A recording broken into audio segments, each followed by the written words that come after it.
আমি তো এই দেশে 17 বছর থাকতে পারিনি, তাহলে এই দেশে আমার দেখা সম্ভব হয়নি, কিন্তু আপনারা তো ছিলেন। তাহলে গত 17 বছর হলোটা কি দেশে?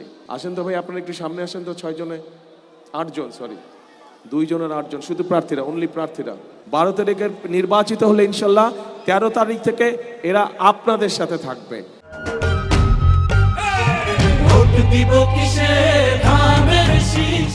আমি যখন বক্তব্য শুনছিলাম, আমাদের ধানের শীষের প্রার্থী যারা যখন একজন একজন করে বক্তব্য রাখছিল, তো ওনারা তাদের এলাকার বিভিন্ন দাবি দাওয়া উপস্থাপন করছে যে আপনারা ইনশাল্লাহ আগামী 12 তারিখে ধানের শীষকে নির্বাচিত করে, সমগ্র দেশ থেকে ধানের শীষকে নির্বাচিত করে সরকার গঠন করলে এই এলাকা এবং জয়পুরহাট জেলা, 2 জেলায় কোথায় কি কি করতে হবে।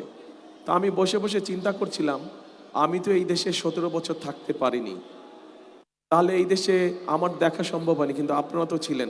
তাহলে গত 17 বছর হলোটা কি দেশে? এত যদি দাবি দেওয়া হয়ে থাকে তো হলোটা কি এলাকার? কিচ্ছু হয় নাই। কেন কিছু হয় নাই? হ্যাঁ, কেন কিছু হয়নি? কারণ এই যে আপনারা যে 12 তারিখে ভোট দিবেন, ভোট দিয়ে আপনারা আপনাদের প্রতিনিধিকে নির্বাচিত করবেন, যেই প্রতিনিধির মাধ্যমে আপনারা আপনাদের এলাকার সমস্যাগুলো সমাধান করবেন। সেটি যেই সমস্যাই হোক না, সেটি রাস্তা হোক, স্কুল হোক, ব্রিজ হোক, কালভার্ট হোক, হাসপাতাল হোক, সেটি রেল লাইন নির্মাণ হোক, সেটি যে সবজি বলেন, আম বলেন, এগুলো রাখার জন্য হিমাগারের ব্যবস্থা করা হোক। অর্থাৎ যারা এলাকার মানুষের দলমত নির্বিশেষে সব মানুষের বিভিন্ন সমস্যাগুলো দেখবে। তাই তো এরকম মানুষই তো আপনারা চান, তাই না?